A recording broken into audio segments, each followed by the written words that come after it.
I think it's fair to say one of the most significant periods in the recent history of the football club over the last few days. Can you just talk us through where we currently are?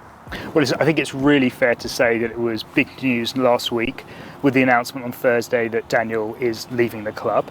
But what I would say is that the club is well organised for succession. So we have a very strong executive team in place, and whilst it might feel like a slightly strange thing to say to the external world, although it's big news, inside the club it really is business as usual.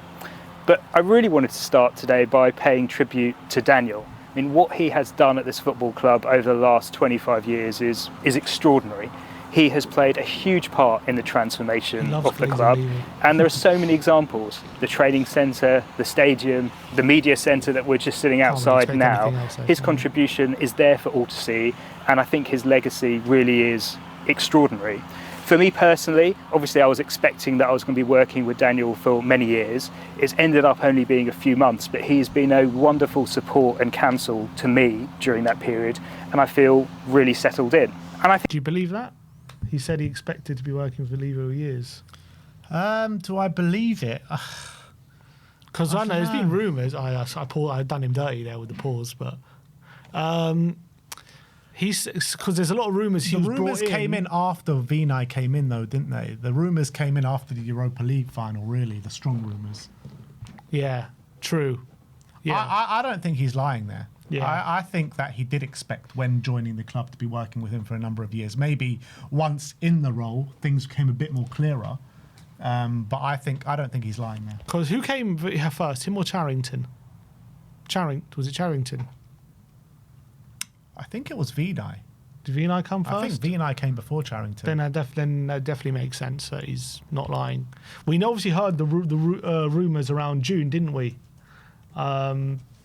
About Levy being ousted. Yeah. But obviously a lot of the rumours were that Charrington's been installed to kind of oversee So Levy. Charrington came in 12th of March. Oh, so I think it must have been Vinay second. No? It wasn't Vinay because... Vinay, April. So Charrington came in was first, actually. Okay. Well, let us know in the comment section below if you believe that. Anyway, get him to... I think also at a time like this, it's really natural to pause and look back and reflect. But I also know in my job, it's really important to look forward. And this is a new era for the club under new leadership, completely backed by our majority shareholder, the Lewis family. So we can feel optimistic and ambitious for the future as well. Can you just tell me about the foundations that the club have now to build from over the foreseeable future, but the foundations that Daniel has helped to create? Sure, listen, I think in terms of the foundations, and you've heard me talk a little bit about this before, I think, we've got an extraordinary stadium, we've got an extraordinary training centre. I admit I'm biased because I grew up in London. I think we're based in the best city in the world, and we've got a massive global fan base. We saw in May in Bilbao what that next step is. That next step is competing for and ultimately winning major trophies. We've had a taste of that. It's even better than you imagined. You realise the club is even bigger than you thought it was, and you're hungry for more. And that's what everybody associated with this football club is hungry for. More nights like that. Yeah, all of us that had a taste of Bilbao very much got the taste for it now and want so much more. Can you tell me a little bit about what the family have said to you at the moment? What's been their messaging to you? Well, first and foremost, I know the Lewis family really well. I think it's important for our supporters to know that they're very, very passionate about Tottenham Hotspur and they're ambitious for the club. And when I talk about their ambition, what they're really focused on is ensuring that everything that we do across the complete breadth of the club really centres back and is focused on giving our men's team and our women's team the best chance to be successful on the pitch over the long term. So that's their laser focus, all around being successful on the pitch.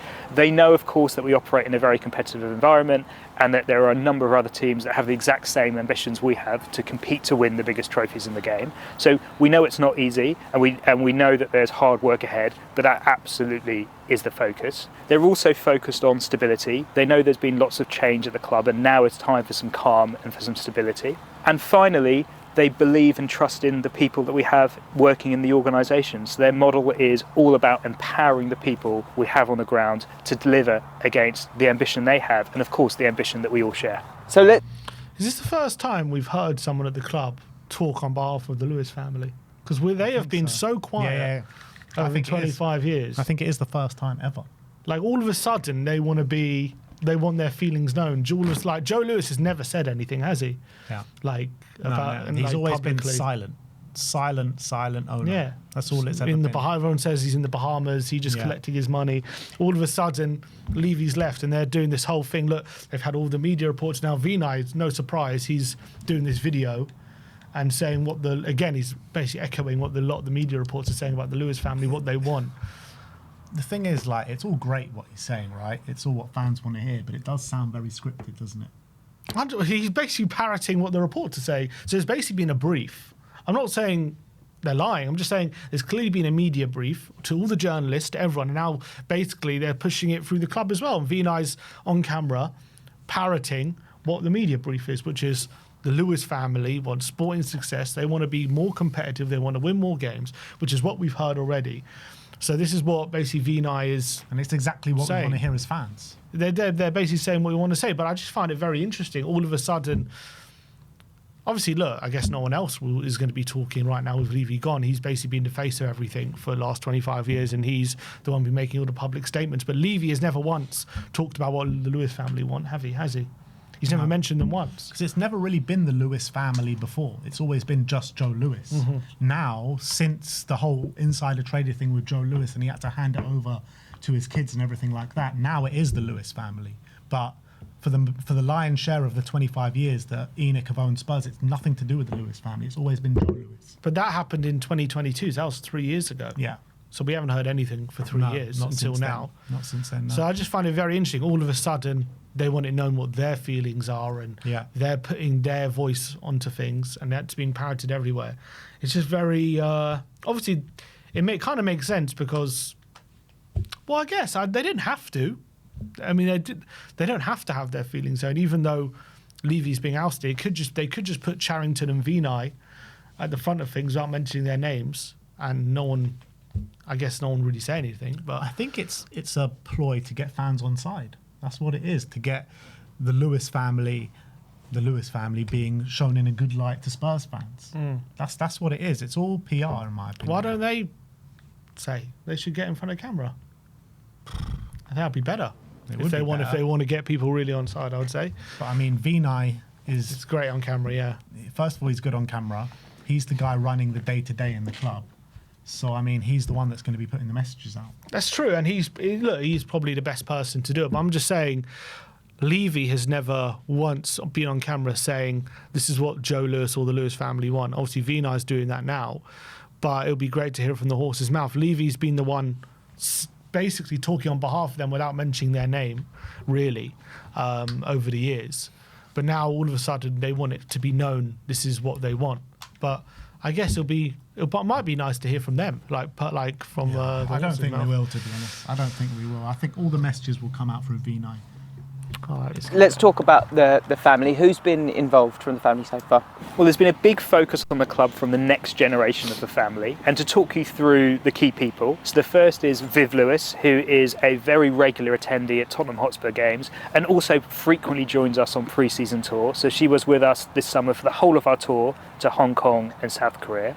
And going forward around the club, you'll be seeing a bit more of her brother, Charlie, and also her son-in-law, Nick. And the thing that ties them all together is their passion for Tottenham Hotspur and their ambition for the club moving forward. So let's talk about Peter and Charrington. Joe Lewis's kids.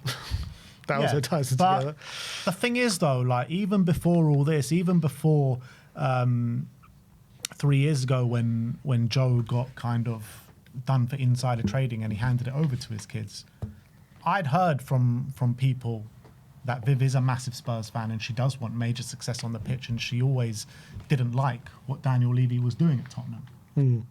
That's what I heard. So you can take of that what you will, but I don't know how true it is, but that's kind of what the noise has been for many, many years, not just since they've taken over at the club. So what you're saying is she's been ignored for ages, or had no say? She had no say.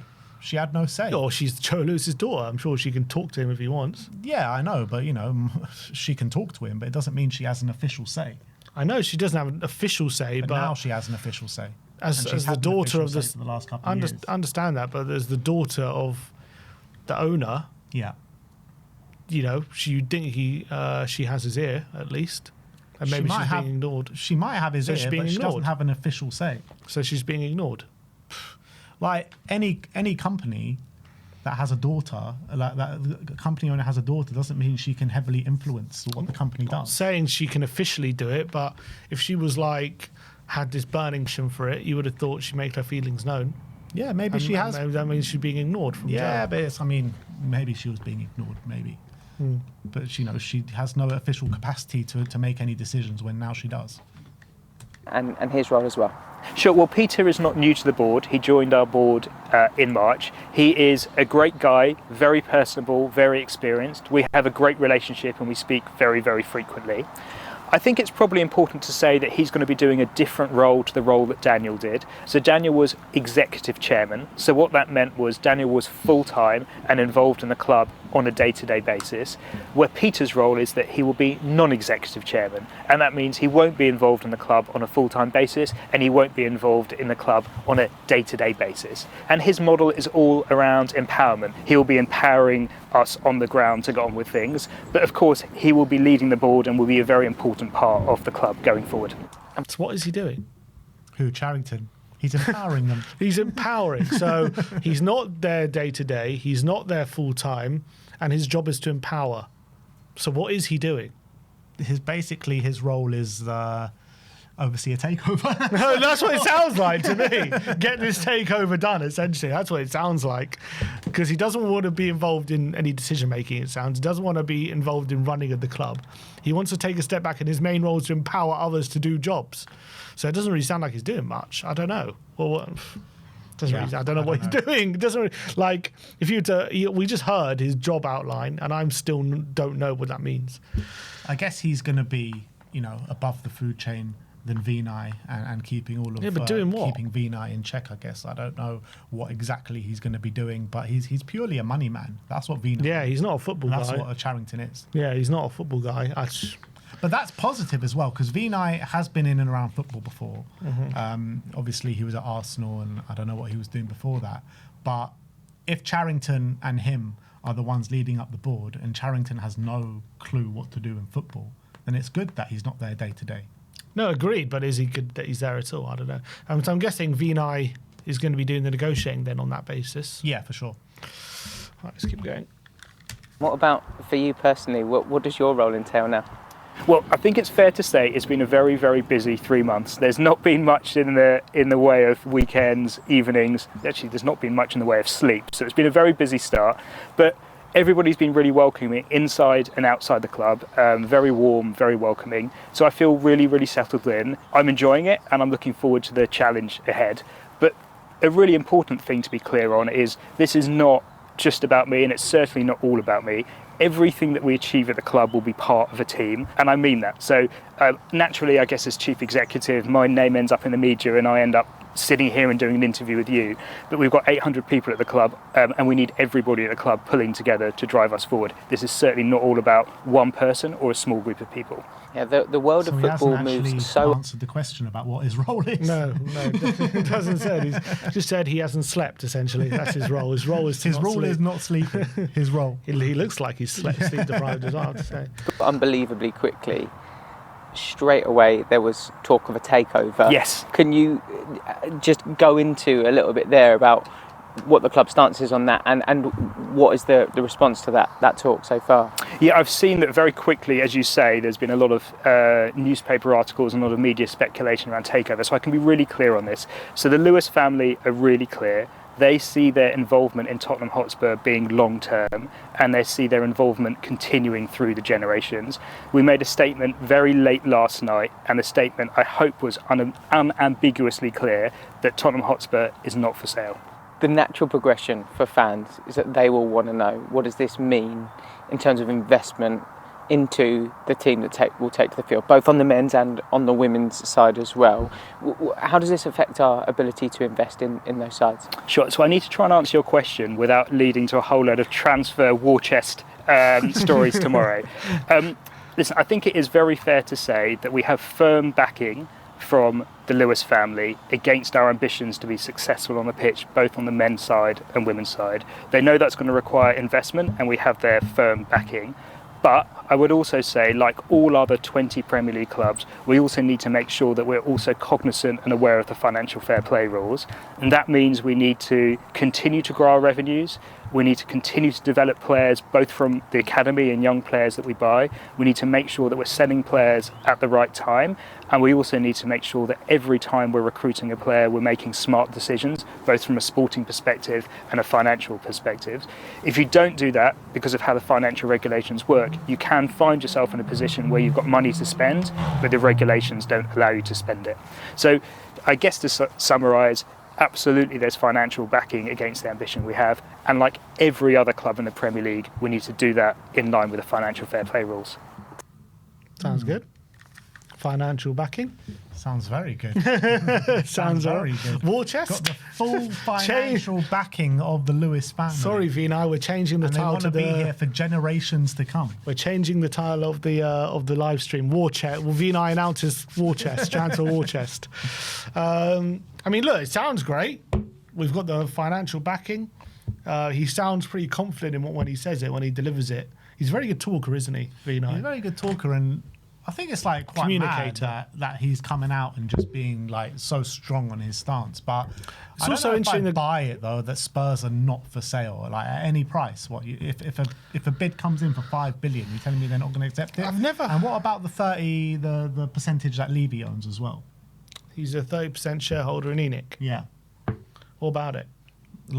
so obviously he has a percentage in the club.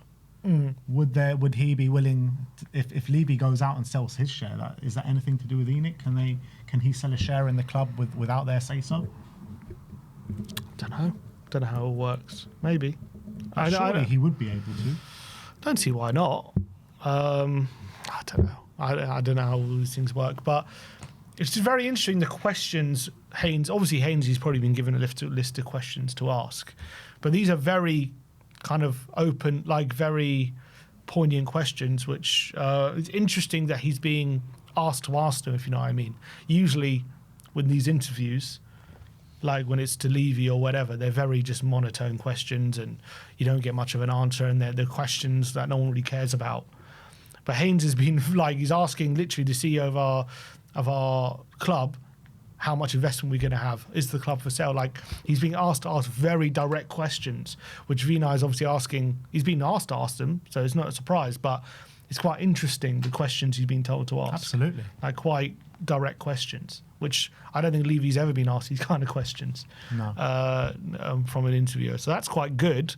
They're trying to be more open, and Vinay's doing his best to answer without giving too much away. But look, it sounds good. In a lot of investment against the ambitions of the club. See if actions speak louder than words, obviously. Yeah, it's time to put it into practice. Take me into this next period of time. What comes next? Listen, I think, as I said at the start, it is business as usual in many ways. When I joined, I talked about wanting to do three things. The first is doing everything I could to support our excellent technical teams on the ground, both on the men's side and the women's side, to give us the best chance to be successful on the pitch. That continues to be a focus. I said my second focus was going to be around our people at the football club, making sure that we're doing everything we can to empower them to be at their best, to drive the club forward. Oh, so his job's empowering now, is it? Well, I thought it was Charrington. Everyone's job is empowering. I thought it was Charrington's job Charrington to empowers empower. him and he empowers everyone else. All below I've heard him. about Charrington's job is not to work full-time and to empower people. If he's empowering as well, so basically Charrington's only job is not to work full-time. That's what I'm Everyone hearing. has to empower. best people with the best culture to deliver against our ambitions. And the third one, our relationship with our supporters, make sure that they're right behind us, make sure that they understand what we're trying to do, communicate better with our supporters, and ultimately make them proud of what their football club is trying to do and what our football club over time will deliver. And that last point is definitely something we've noticed since Vinay's come in, whether it be having the scarves in at Bodo away, different things, extra drink. I don't know when that was in certain games. Bodo. Was it Bodo at home? Yeah. So all little different things. This communication about club's ownership, which I can't imagine Levy doing an interview like this just soon after a big change like that. being communicative. I think Vinay, that's something that wherever I think Arsenal fans always said he was quite good at, or whatever reservations they did have about him.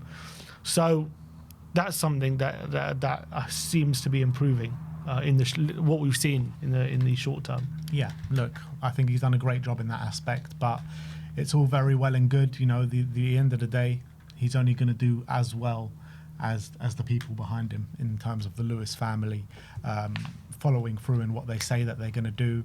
Are they going to, invest heavily into the club? Do they actually want success on the football pitch? That's what it all comes down to. Or is this just a kind of play in the background to suggest Spurs are not for sale, to to make the price higher for a bidder to come in? So look, everything will come to light eventually. But if we take them on face value and this is what they want to do, then it all sounds great, and we got to give them time to implement it. Big up to him for putting out a video and communicating with the fans and trying to, or appear to be as honest as possible. Obviously, he's clearly under direction from the Lewis family. It does remind me a bit how much he said the Lewis family, how much Gibbs was saying Mr. Marinakis.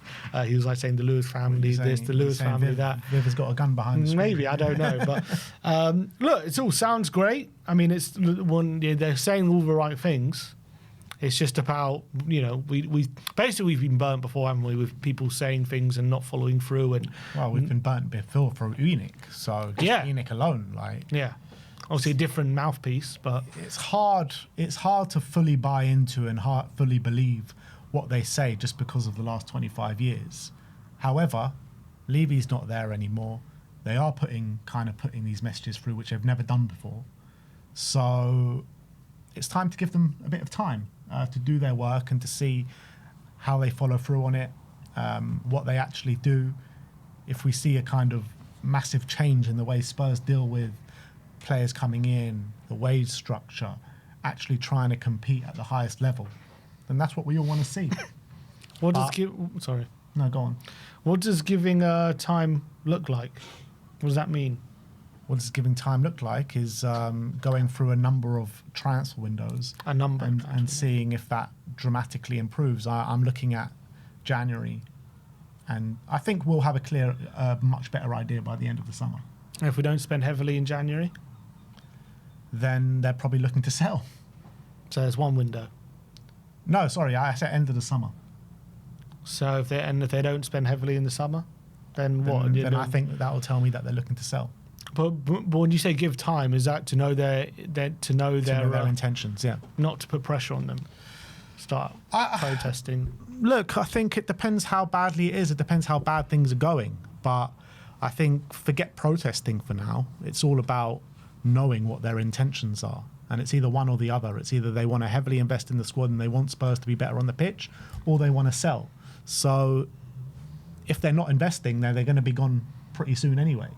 So it's either something very good or something else that can lead to something good, or depends who else comes in. So I don't know what protesting will actually do. It's going to be very interesting to see where this all heads, because obviously we definitely haven't heard the last of this. Yeah. And there's going to be lots of stories. You're going to hear lots of takeover stories, maybe naming rights. Maybe that's going to come up again. There's going to be a lot of different things coming up. So it's very, very interesting. The future of Tottenham is in a weird place right now. And it's going to be interesting to see what direction it takes, because we're in brand new territory. We've been kind of waiting to get to this kind of stage for a long time to see where we're going to go. And here we're here. We're literally living it right now. A new direction, a new era. Whether it be a sale, whether it be Lewis, and it's still something new. So it's going to be so interesting to see what the next few years has in store for us. It could be a crazy time. Yeah, but regarding protest in general, obviously I've been a massive supporter of them over the last year or two, however long, longer than that. But I think it's important just to get fully behind the club now.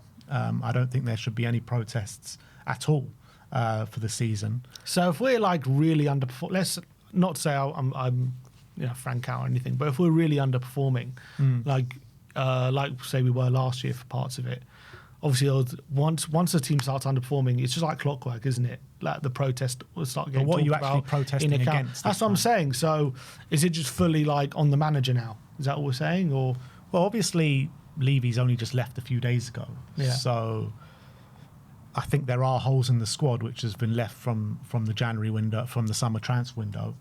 But that's, if we're going into a new era now, we need to act like we're going into a new era, and everything is just white from scratch. You know, we need to give them their time to put their fingerprints onto the team and onto the squad and onto the whole club. So, look, even if Spurs go through a bad moment or a hard moment throughout the season, I just don't see what the point is in protesting anymore. I agree. You just know what football fans are like, though, don't you? But what would people be protesting against? I don't know. I'm not saying we should or that we will. I'm just saying, what will we take our frustrations out on? Because everyone seems like Frank wants to give him time. We're now saying it's a new era. Everything so if we is lose, so brand new. So if we start losing lots of games, I don't know. Let's hope this doesn't happen, obviously. But if we start hitting some rough form and we're underperforming in the league or whatever, what will fans take their frustrations on? It'll be interesting to see. Each other. Each other. You're the problem. Tottenham fans out. I think because that's what fans do. They take their frustrations out. There's a scapegoat. There's someone to take your frustrations out, isn't there? And if it's not a manager and if it's not the board, I don't know who else it could be. The reality is we can't speak for other fans. We can only speak for ourselves. Yeah. That's what we're saying right now. And right now, for me, I think it's time to fully get behind everyone, from the manager to the ownership. Let's all go forward as one, and time will tell what their real intentions are, and then we can make our decision when that time comes.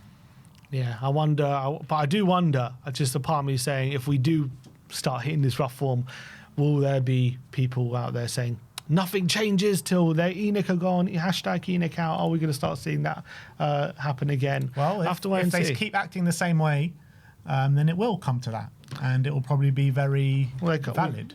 Right, but in the next 6 months before the January window, we won't be able the next to know. 6 months you can't make let's a say judgment on it. we're 13th come January. Like, who's going to... What is it going to be? Hashtag Frank out, hashtag Enoch out. There's going to be a hashtag. Trust me, there's going to be a hashtag. It's just what it's going to be. Hashtag anyone out. Everyone should be fully behind. Even if we're 13th in the league, we need to keep moving in the forward direction. And we're not going to be 13th in the league. I know. Anyway. I'm hopeful we're not. I'm pretty confident we're not. I'm just saying, in some, let's say there is a. You're just trying to predict carnage here. I know what football fans are like. I know how social media is like. There will have to be a scapegoat if we are underperforming. It'll be on the players and the manager. That's all it comes down to. I'm not saying Levy and Enoch are a scapegoat because they're not at fault. I'm just saying, whenever we hear Rutch patch form, they're the ones who take the majority of the blame. Obviously, Ange as well, and last season, and other managers. Conte has as well. Conte out, Ange out, Enoch out, Levy out. Those are being big things when we're underperforming, right? Managers. I'm just saying, come January, in the next few months, if we are underperforming, I do find it interesting to see who's going to be the scapegoat. It'll be on the playing staff and the manager. He's got a better squad than Ange had last season. It's all on the players and the manager now to take us forward into this season and have a successful season. That's what it's all on. You can't blame the ownership because Levy was running every facet of the club. He's gone now, so you can't blame Levy anymore. Well, you can blame Levy, but he's not here to no point. There's no point saying Levy out because he's out. Yeah, so he's out now. So all the question marks are all going to be. All the spotlight now is going to be on Thomas Frank and the playing staff. Brad says, let's just blame Sim if it all goes wrong. Yeah, I'll take it. Hashtag Sim out. Hashtag Sim out. I'll take the brunt. If you need someone to let your frustrations out, hashtag Sim out if we start underperforming. As long as you leave Frank alone. Yeah, but on the ownership now, it's time we put them back. I wouldn't say to square one, because they have been here for 25 years, but we need to see, and I think we go into it with our eyes open, because we know what they're about, but we need to give them time now to imprint their ideas. Yeah, I do wonder how long it'll be before we see the first Enoch out, Lewis out, Vinay out. I don't know how much we'll see. It'll be January the 5th. January the 5th. If we haven't brought in Cristiano Ronaldo by January the 5th, then that's it, Enoch out. Oh, well, look, it's hard to know, obviously, what to think right now because, you can all make everyone can make their assumptions and their theories, but that's all there is at the moment, isn't it? Because it's all so new. Levy just left on Thursday. Like, we're still Monday. We're not even a week after Levy's left. So, I can sit here and say I still think they're looking to sell. Some people can say I believe what the Lewis family is saying. All these different things. They all come with their own theories. But it's just theories and speculation. There's nothing concrete right now, isn't it, about what's going to happen or what direction we're going to go in. So it's all just wait and see. Exactly. So I think it's positive because I think it gives the fans, something that we can actually get behind now with Levy gone, and a lot of fans wanted that to happen for so many years. We've got a good manager in with a good coaching staff behind him. We've got what the club have put out there, investment from the Lewis family. And we've got some really good signings in this summer transfer window. So I think things are looking positive for Spurs, and it's time for fans to come together as one and fully back the team throughout the season. Yeah, and if anything, just stopping that whole conversation of Levy in, Levy out. It just got to a point I just didn't want to listen to it anymore. I understand both sides of the argument. I understand. I think it got to that point for you about 3 years ago. Yeah, it's just so I just can't be bothered. Like, it's such an uninteresting topic of conversation. I understand why it's had or needed having, but it's just going on for so long, so many years, and it's like it needed to come to an end. I'm just happy we're at the end of it now. Yeah, and I think it's time that we can fully focus on the actual football instead of politics. Mm-hmm. That's the main thing, is that like we became a fan base that was just too embroiled in the politics of the football club, and it was just so frustrating at times because we're in football because we love football. You're not in football because you like the politics of football and the political side of everything. And I think it's a really good time just to focus back on the football, where you don't have to mention politics for the next God knows how long. Yeah, next few months at the very least. Yeah. So, that is the V-Nice statement through the club, and that is the news and the statement on the website as well. So make of that what you will. It's really interesting. I want to know your comments about it. What are your thoughts around ENIC and V-Nice in the comment section below?